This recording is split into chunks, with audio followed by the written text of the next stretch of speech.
You are listening to Insights from the Conference Board. Hello, my name is Robin Erickson, and I'm a principal researcher in the Human Capital Center at the Conference Board.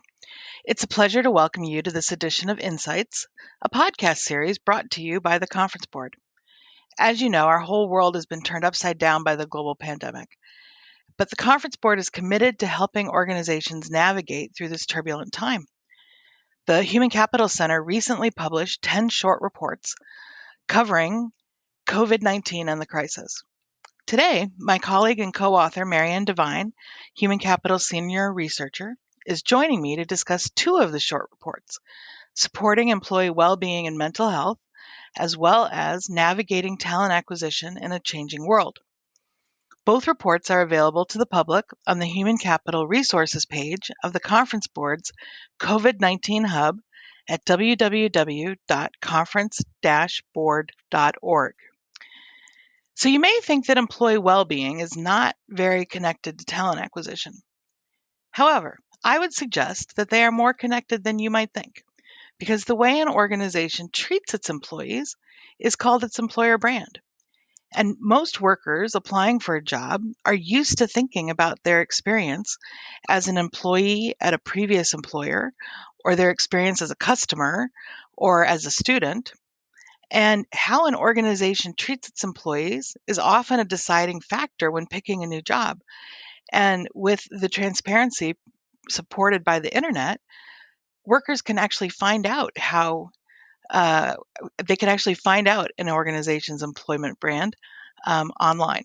So, Marion, why does how organizations treat their employees in terms of their well-being become especially important in a time of crisis? Yeah, thank you, Robin. I think that leaders and managers, they can't fix the unprecedented challenges that are arising from COVID-19. But at this time, it's really important just to provide personal support and insurance to their team members, and just to help reduce isolation and anxiety. And I think we know that the stigma and the weight of the issues make mental health a really private matter. But organizations can still help employees by understanding the importance of well-being, and they can help empower employees to help themselves too. And I think probably that there's something that's really important is that leaders and managers are best placed to spot the early signs of mental health challenges, and to ensure early intervention from the organization's well-being or employee assistance program. And I think that, talking to our members, the companies that we have close relationships with, there are clearly three important things that organizations can do at the leadership level. And I think that the first one is to promote an understanding of what actually well-being is across the organization. Because if you don't know what you're talking about in that way, it becomes very hard to have those strategies around it. And the work that we've done with leading companies like Barclays and Bupa and Unilever, they have a really clear understanding and a model of well-being, and that it is a composite of physical well-being, psychological well-being, social well-being, which is about, relationships that you have perhaps with your family and your local community, and also financial elements. How well we are in terms of financial worries has a major impact on our well-being. So support and intervention does need to be holistic. It does need to take all these dimensions into account. And so, really almost at a quite a basic level, during this COVID-19 shutdown or partial return to the workplace, whatever stage you are at, companies do need to encourage employees working from home or in a sort of interim arrangement to eat healthy meals. It's so easy to let that go. To exercise regularly, which is in itself a challenge in lockdown. To speak freely about psychological pressures. To open up about financial worries, because many are. Of course, they're facing the real possibility of severe wage cuts and first furlough, or even losing their jobs. So I think that's the first thing, understand what you do mean by well-being, and it has these dimensions to it. And the second one is probably something that you've heard: encourage senior leaders to set the tone and lead by example. And our research into wellbeing shows that even in normal times, it's so vital for the most senior leaders in the organisation to really personally and actively champion the company's commitment to employee well-being. And this is even more so during times of huge turbulence and uncertainty. And when you see this in an organization, it is so powerful. It is so powerful. So just saying it doesn't convey just how powerful it is to have some of the most senior leaders speaking about well-being. And in that way, they reinforce the corporate message, and they're role modeling specific behaviors. And they're saying to their own teams, your well-being is important. And they're saying, make sure you're saying that to your team. So it's something that goes right through the organization and through the culture. And we've seen some CEOs of big companies like Quilter, Barclays, Royal Bank of Scotland. They've opened up about their own struggles, and you see the power of them personalising these stories that really help reduce stigma. So that's really a key message is senior leaders. And then I think, practically speaking, recognise the effect of anxiety. So during COVID-19, on top of all the economic uncertainty, workers who might not have chosen to work from home suddenly find themselves having to do this maybe.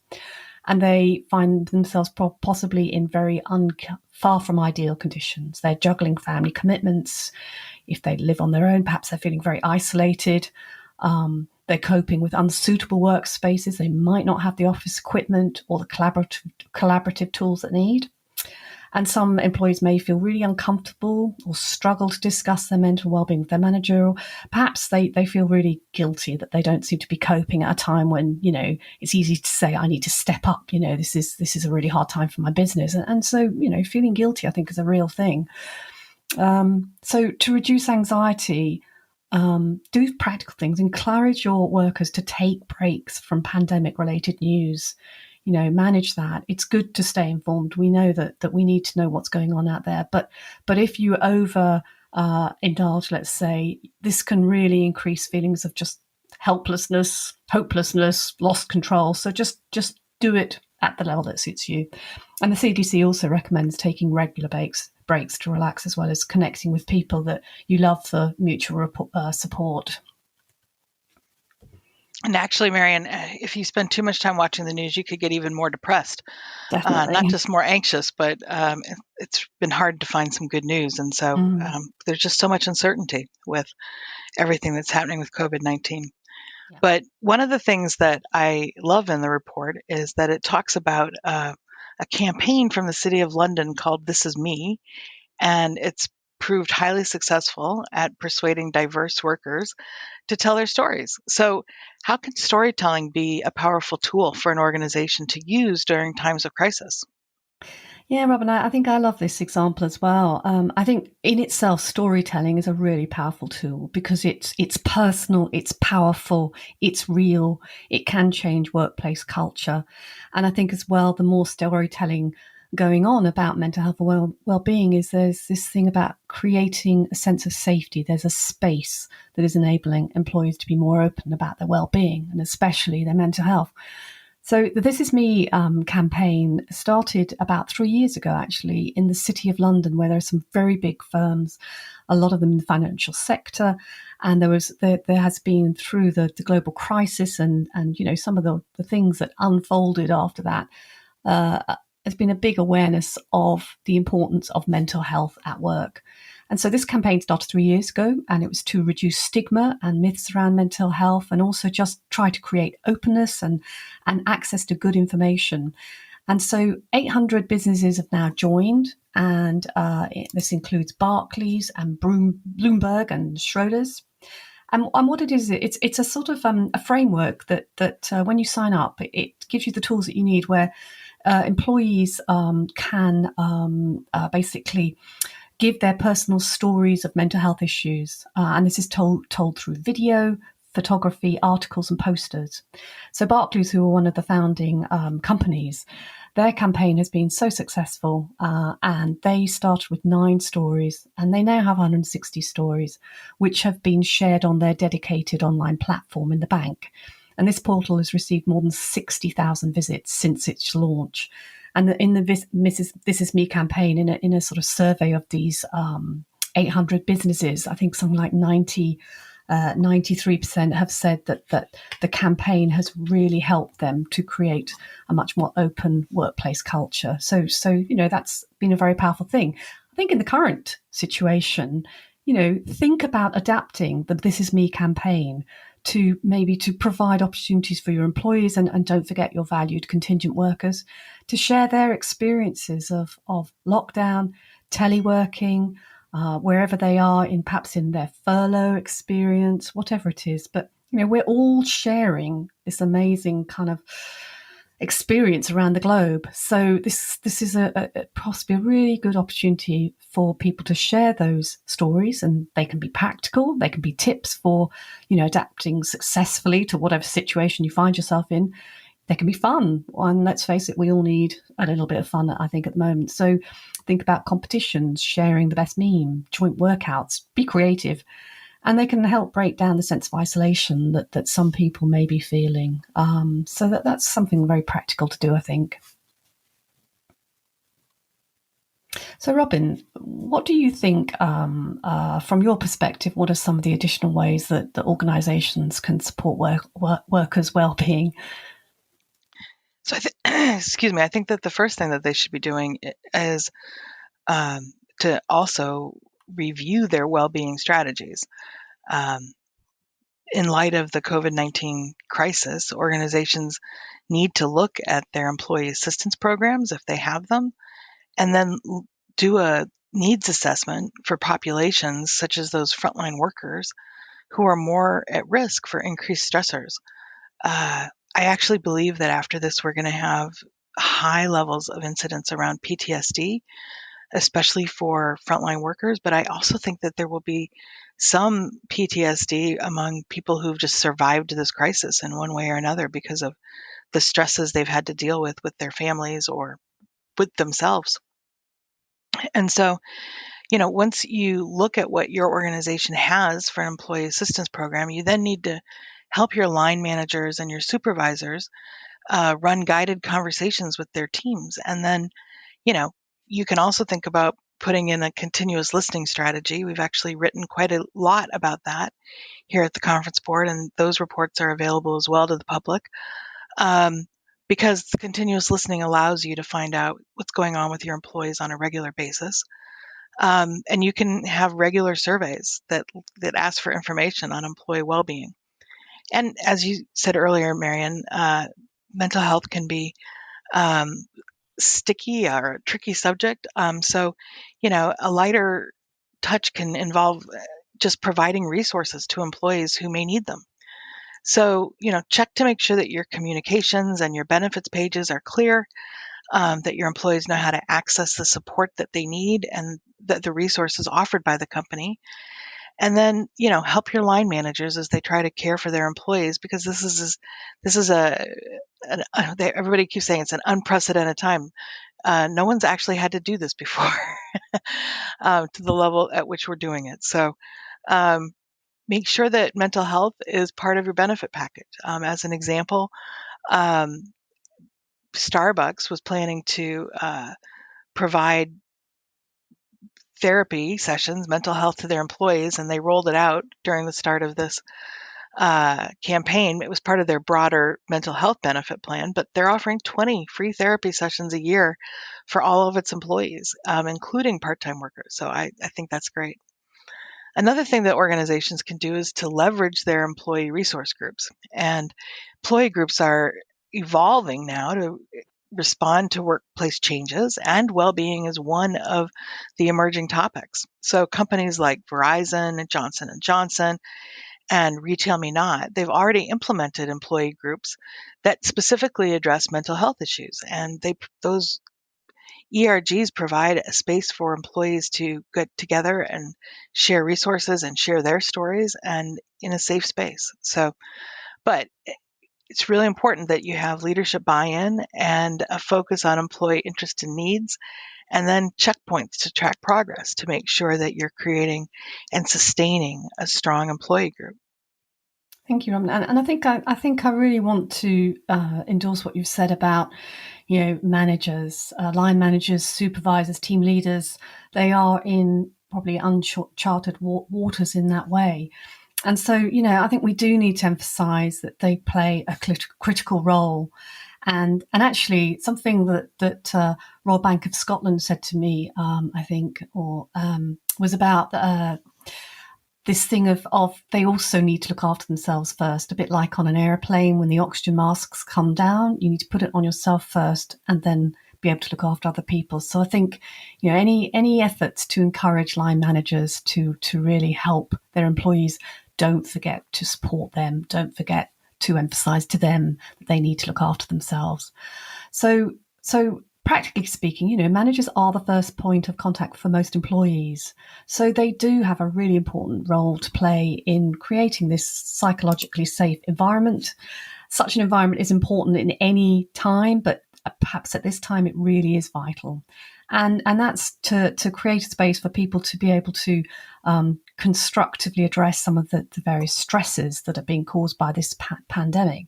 And I think, again, it's important to just say managers can help, but they aren't clinical therapists. They're not clinicians, and it's important they know that, their company knows that. Nobody's asking them to step into that role, which is not appropriate.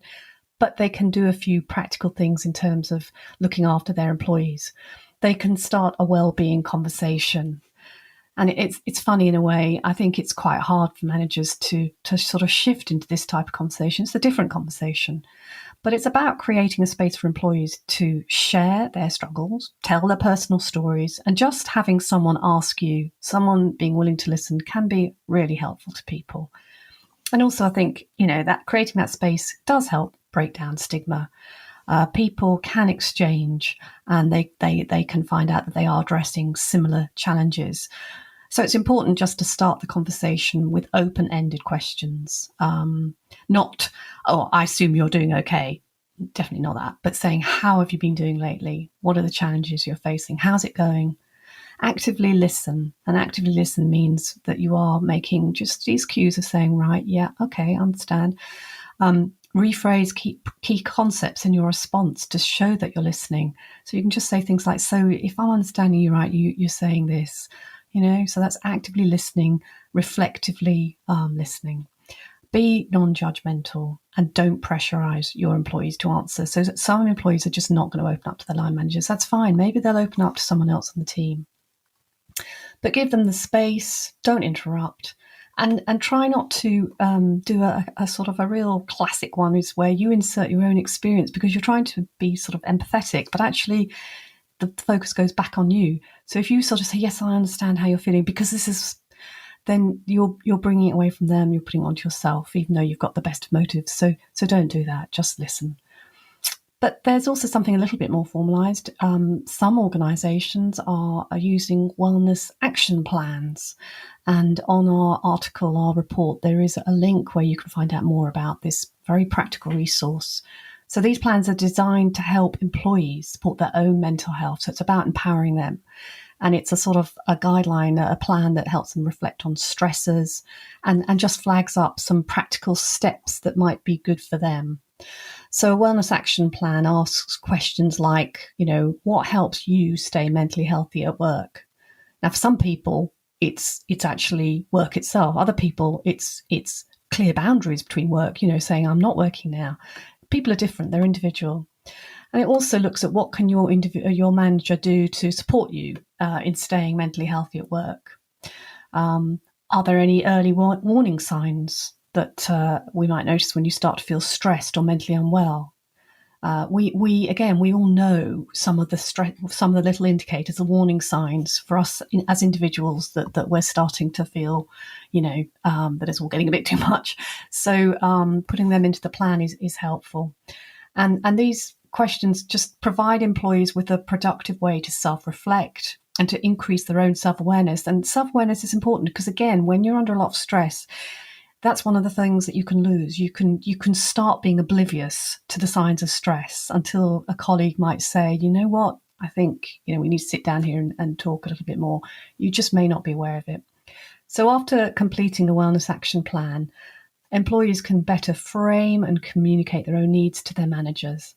And this really is a great way to have a productive conversation about mental wellness. And I think, again, on that subject of being aware, be aware of signs of distress. Managers should have regular check-ins to monitor their employees and just to be on the lookout for some of those signs. And I think during this pandemic and remote working and everything, the increase in virtual work does erode that barrier between work and life. And there is definitely, I think it creates greater pressures to be on call 24/7.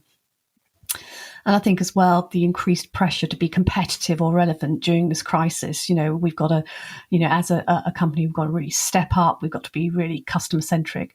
All this just puts more strain than usual on workers. So, Marion, what might be some of the signs of distress that managers should be looking for? Because I wouldn't know what to look for. Yeah, that's a great question, Robin. I think it's the prime thing is a change of behaviour. Again, we're all individuals. Some of us really thrive on pressures. Some of us don't. We vary in our reactions. So really, it's just looking out for changes in the people that you look after and manage.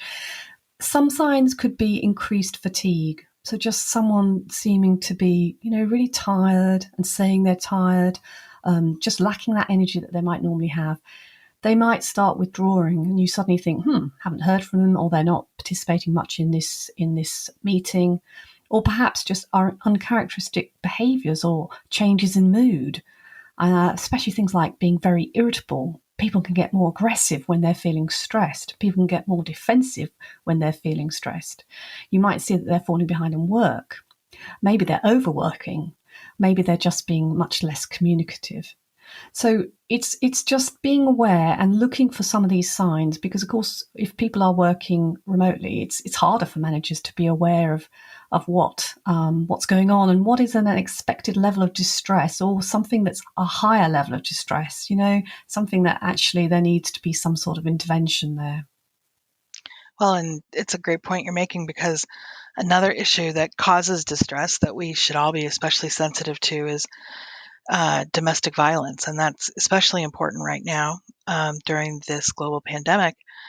The United Nations has issued a warning about the surge of domestic violence cases resulting from the lockdowns that are required by COVID-19, because social distancing has unfortunately trapped victims of domestic abuse with their abusers.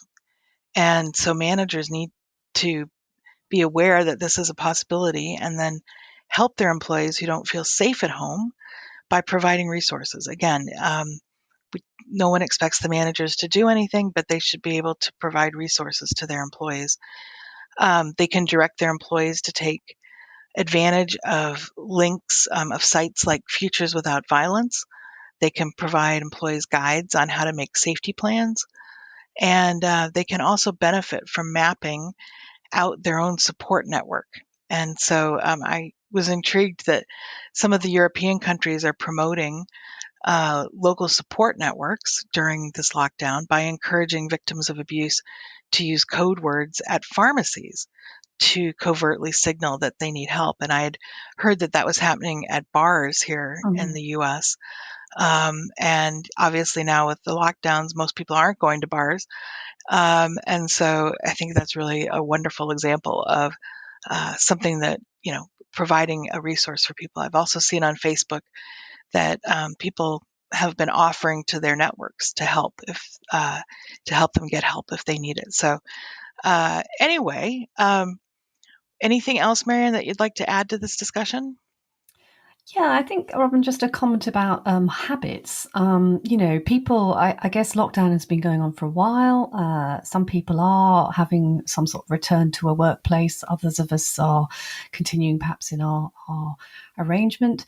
And I guess you start to get into a pattern. And I think that there's been a lot of really interesting research into habit forming by sort of neuroscience scientists and everything. So being aware of perhaps the need to form positive habits to protect and maintain your own well-being. And I was really interested to come across PricewaterhouseCoopers for their example, that they've provided their employees with a habit bank of everyday behaviours that, according to them, fuel physical, emotional, mental, and spiritual energy. And a lot of companies actually, when they talk about well-being, do talk about it in terms of energy or battery.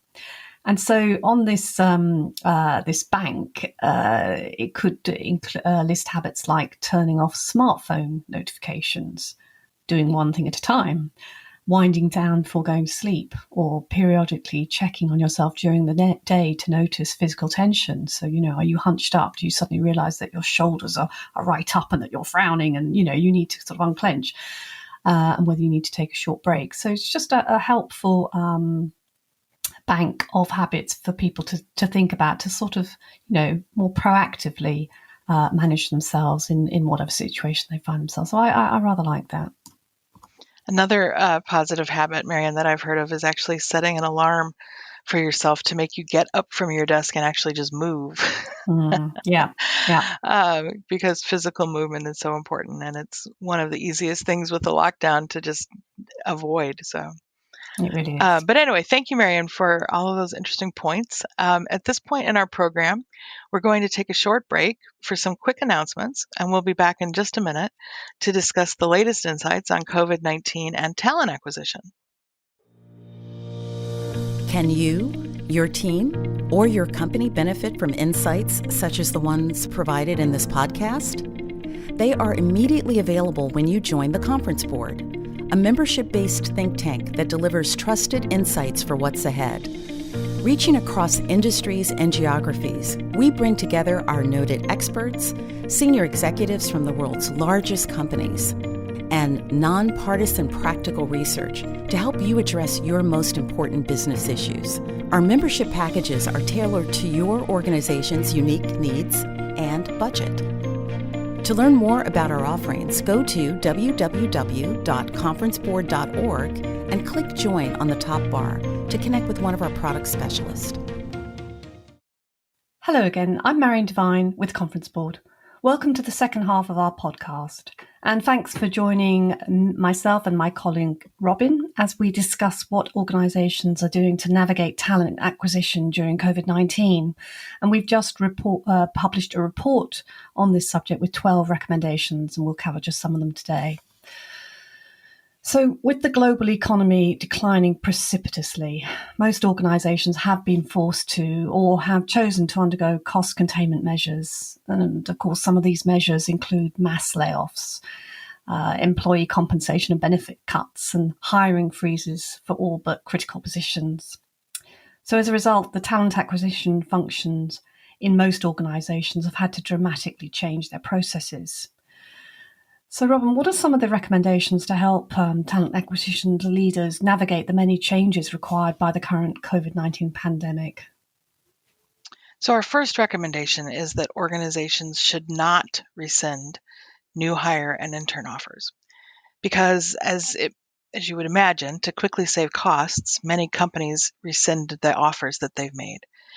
But when they do this, they risk alienating both the high caliber candidates that they've just put through an interview process and the universities from which many of these hires are recruited.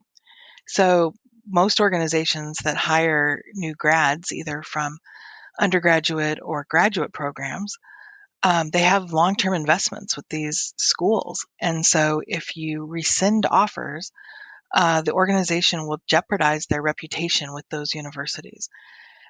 So consider deferring new hire start dates if you have to.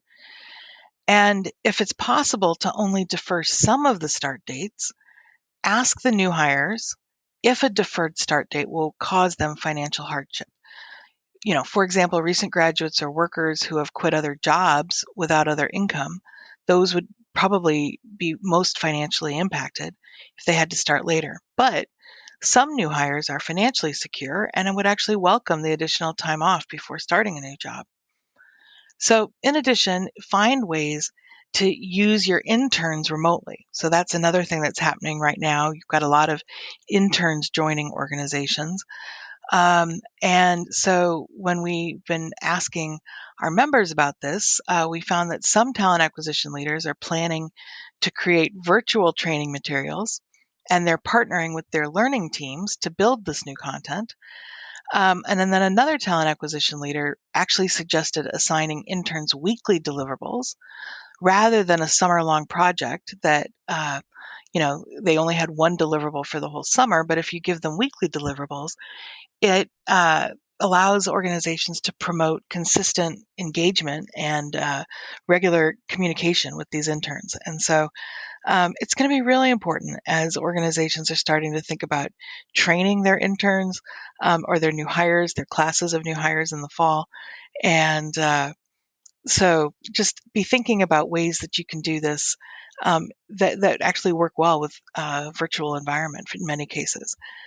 The second most important thing is to proactively communicate with candidates. So as you guys know, many times when you interview for a job, your resume seems to go into a black hole.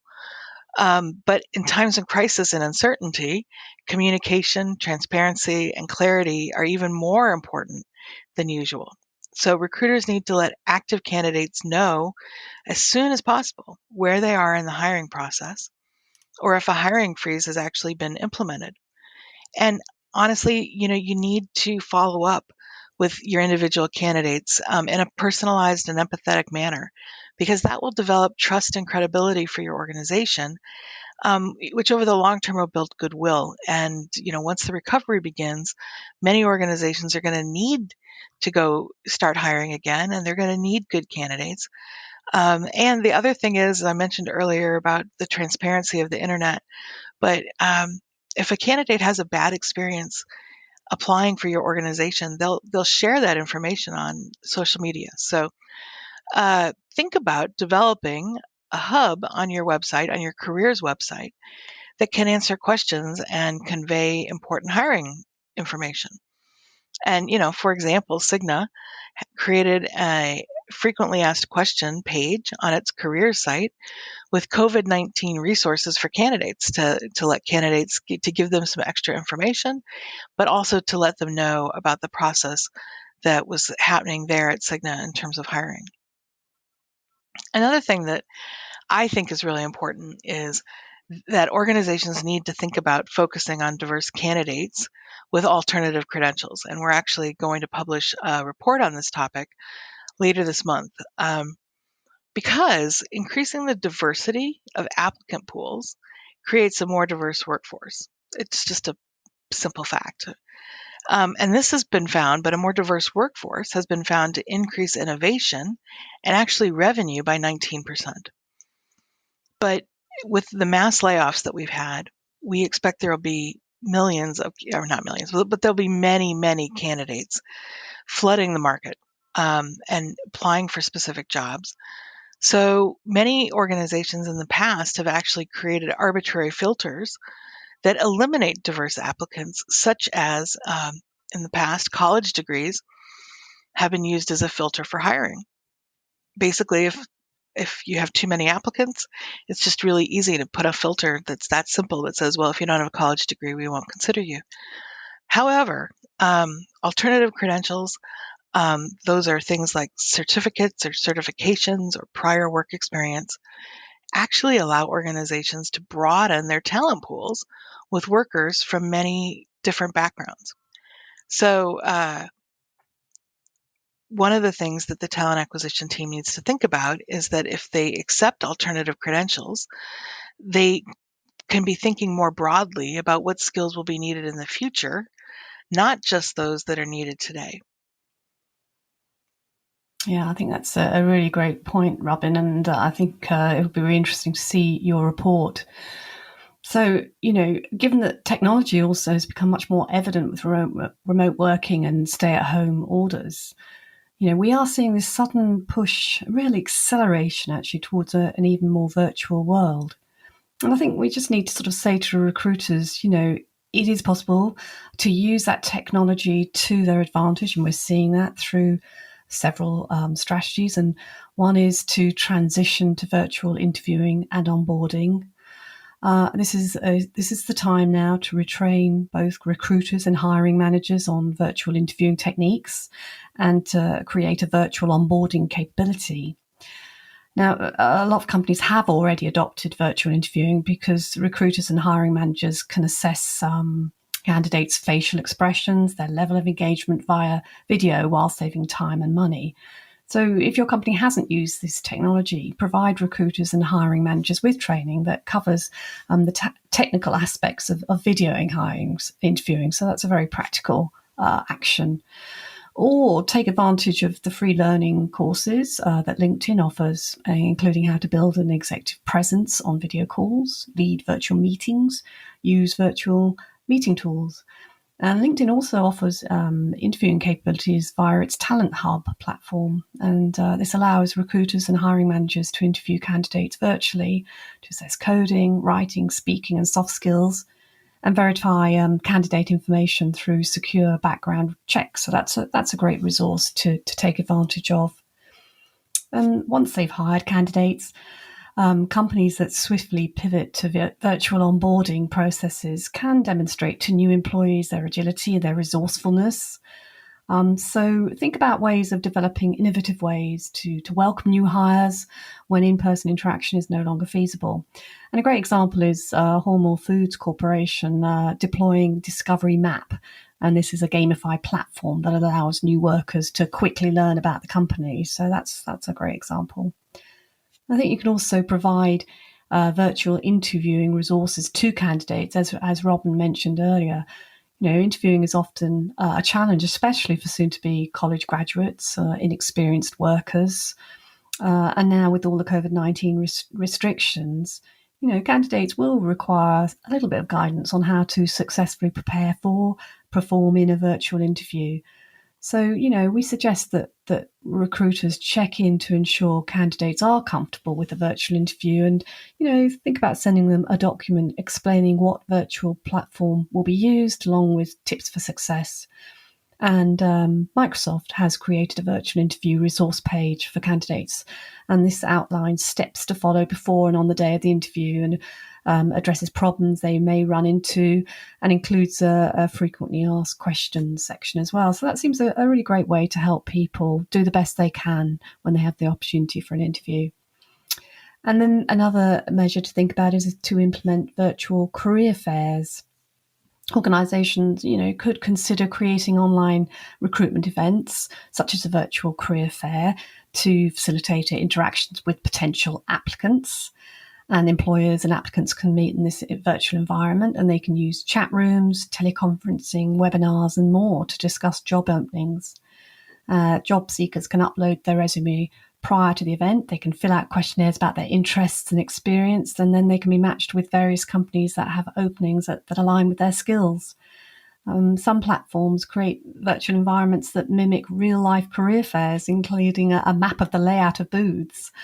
So earlier in 2020, Ford conducted a very successful virtual career fair with over 2,300 registrations and 1,500 job applications through vFairs, a virtual event platform. Thanks, Marion. Those are some great suggestions around virtual recruiting and onboarding and for our brave new virtual world in many places. But last year, you and I wrote about the importance of total talent mobility. And total talent mobility, we defined it as a practice of moving workers in response to their individual aspirations and or the business needs. And the moves could be temporary or permanent. They could be across skill sets, across occupations and functions, as well as geographies. And they usually occur within the organization. But in some situations, there's short-term moves across the organization or to other industries. And right now, under COVID-19, with many companies that have a hiring freeze, total talent mobility can be used as a strategic advantage in 3 different ways. The first is that recruiters need to give internal candidates a closer look. And one of the things that we found was that many organizations' recruiters are not allowed to look internally for candidates to fill open positions. Again, in case you missed that, many organizations don't allow their recruiters to look internally for candidates to fill open positions, and that's because of a fear of poaching talent. But if there's a hiring freeze and you can't bring in external people into the organization, recruiters can find current employees who have the skills that are needed for other more critical positions that have to be filled. So if you focus on internal mobility, it's going to give you a lot of advantages. It will require less onboarding time. You already know that the people who are taking these new positions that are internal transfers, they actually know the company. And, it can decrease your interviewing time, obviously, which is important when everything is feeling rushed and stressed in this current situation. And as an example, UBS, a Swiss-based global bank, created a tool for their internal recruiters to identify internal candidates for open roles. And it matches employee profiles. So that means that employees have to go in and update their profiles if they're not already created, because when someone joins an organization, their previous skills are on their resume. So anything they've learned since at their new organization hasn't been actually tracked. So you've got to create employee profiles. But then this platform actually matches employee profiles with open roles. It maps out career paths, provides recommendations for learning opportunities. Say someone's interested in a new role, but they don't quite have all the skills, so it would recommend learning opportunities. And it allows employees who have access to the tool to directly apply for open roles. So that's just one way. Another way is to simply, if you don't have employee profiles in your organization, your recruiters can look, they can do searches online that allow them to look for employees who may have updated their LinkedIn profile. And so you can search your organization and the skills that you need, and they would find the employees that they're looking for. The second way that total talent mobility is very important is that organizations should think about redeploying their recruiters if necessary. So what happens during recessions is often that there's hiring freezes within organizations. And so organizations, as another cost savings tool, they actually will lay off recruiters. So instead of doing that, we suggest that organizations leverage the skills that recruiters have by retraining them for other positions and tasks within the organization. Primarily, recruiters are ideally positioned to become outplacement specialists because they can provide laid off and furloughed employees with information about external positions, as well as advice for resume development and effective interviewing. And if they do this, organizations will be much better prepared for the recovery, because they won't have to rehire a bunch of recruiters to then, begin rehiring. So another thing that organizations can do is to temporarily move their recruiters to cross-departmental positions that have become priorities. So, recruiters have a lot of skills, personal skills in terms of communication. They are ideally suited to work in call centers or in marketing positions. So that's one of the really important things that we think organizations should be thinking about. And then the third is, in terms of talent mobility, organizations can help redeploy their affected employees. So many organizations right now are having to lay off workers, but the larger organizations are very well positioned to help them if they're laid off or if they have reduced schedules, to find new opportunities. So some companies in the sectors that have been hardest hit by COVID-19, for example, the airlines and the hospitality companies, are partnering with companies that are hiring aggressively in response to COVID-19. All of those grocery stores and the mega stores, the medical suppliers and the delivery services. There's a few programs out there. There's one that Accenture is doing called People Plus Work, and that's for businesses to talk to other businesses and see about actually bringing over larger numbers of employees rather than sort of one at a time. But there's other ones. For example, American Airlines, they haven't laid off employees, but they've partnered with a number of employers to provide an expedited hiring process for its employees who may be looking to supplement their incomes given the reduction in air travel.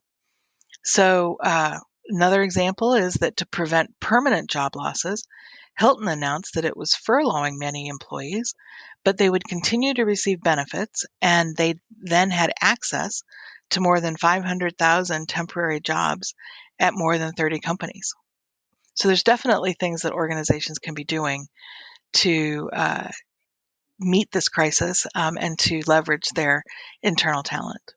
Yeah, and I think those are great examples, Robin, because I think, before this happened, organizations were so concerned about, talent shortages and valued employees. And it's just thinking bigger, isn't it? That even if you can't really be leveraging these people, then the whole sort of system, the whole sector can benefit and talent isn't lost. So I think that's a great example.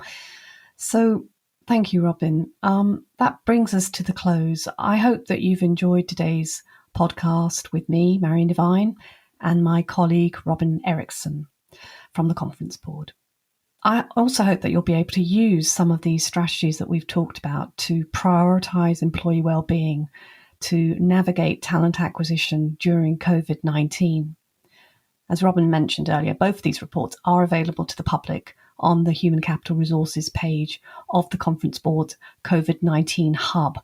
And you'll find this at www.conference-board.org.